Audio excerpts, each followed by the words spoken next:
Hello students, welcome back to my channel. আজি তোমালোকৰ বাবে এটা নতুন ভিডিঅ' লৈ আহিছোঁ। ইয়াত আমি ডিছকাছ কৰিম ফ'ৰ্থ ছাবজেক্ট।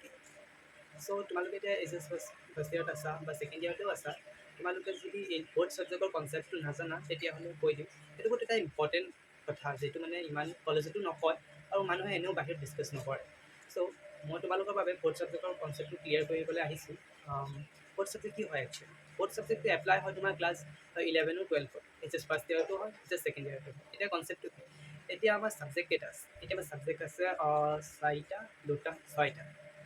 চাৰিটা আৰু দুটা ছয়টা। ছটাৰ ভিতৰত দুটা কম্পালচৰি, এইটো চাৰিটা। এই চাৰিটা কি হ'ব পাৰে? এইটো পলিটিকেল, ইকনমিক্স, ছ'চিয়লজি, এডুকেশ্যন হ'ব পাৰে চাৰিটা। আৰু এই দুটা কম্পালচৰি কি চাবজেক্ট হ'ব?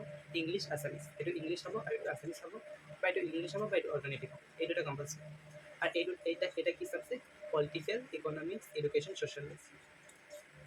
এই দুটা ছাবজেক্টত তোমাৰ এইচ এছ ফাৰ্ষ্ট ইয়েৰ হওক ছেকেণ্ড ইয়েৰ হওক দুটা পাছ কৰিবই লাগিব কম্পালচৰি। এটাটো ফেইল কৰিলে তোমাক সেইটো ফেইল দেখাব।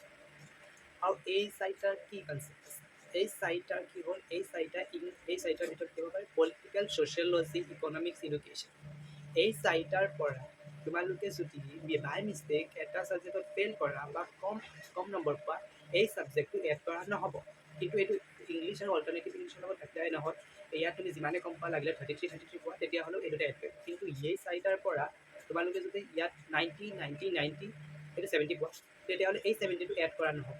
এইটো ইয়াত ডিছমিছ হৈ যাব। এই তিনিটা থাকিব, 90 থাকিব, আৰু এই দুটাৰ মাৰ্কছ, এই পাঁচটা মাৰ্কছ এড কৰা হ'ব। এই পাঁচটা মাৰ্কছ এড কৰি 500ৰ লগত ডিভাইড কৰি যিমান তোমাৰ পাৰ্চেণ্টেজ ওলাব সেইটোৱে হ'ব। আৰু এই ছটা ছাবজেক্টৰ marks H S second year first ইয়েৰত নোজোৰে, মানে পাঁচটা জুৰি। এই ইয়াত তিনিটা তোমাৰ কি হ'ব পাৰে? ইয়াত এতিয়া তুমি পলিটিকেল, ছ'চিয়লজি, এডুকেশ্যন, এই তিনিটাত ভাল নম্বৰ পাইছা, ইকনমিক্সত অকণমান কম নম্বৰ পালা, সেইকাৰণে এইটো ফ'ৰ্থ ছাবজেক্ট ধৰিলা। আৰু এই দুটাত 50-50 ধৰিলা।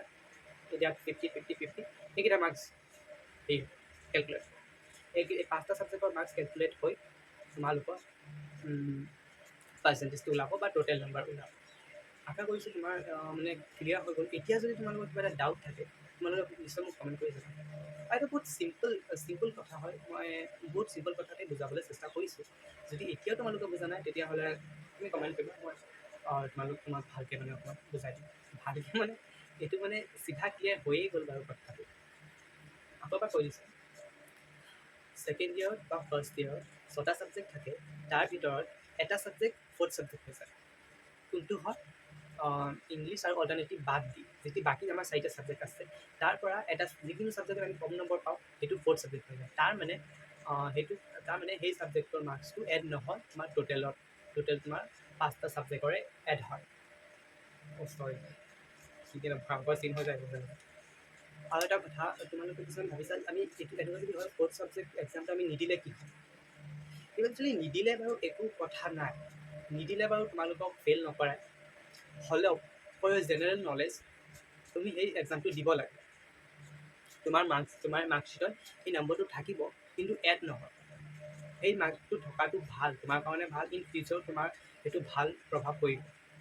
তুমি যদি এবচেণ্ট হৈ থাকা তেতিয়াহ'লে একো নাই বাৰু, ইমান ডাঙৰ কথাও নহয়। হ'লেও তোমালোকে ছটা ছাবজেক্টহে ভালকৈ পঢ়িবা। সেইটোৱে তোমালোকে চাগে বুজিছা, এতিয়া বুজি পাইছা। হ'ব, ভিডিঅ'টো চাই যদি ভাল লাগিছে ভিডিঅ'টো লাইক কৰিবা, চেনেল ছাবস্ক্ৰাইব কৰিবা, আৰু যিমান পাৰা তোমাৰ ফ্ৰেণ্ডছৰ লগত শ্বেয়াৰ কৰি দিবা। কাৰণ এইটো বহুত এটা ইম্পৰ্টেণ্ট টপিক হয়, এইটো নাজানে মানুহে। দেন বাই।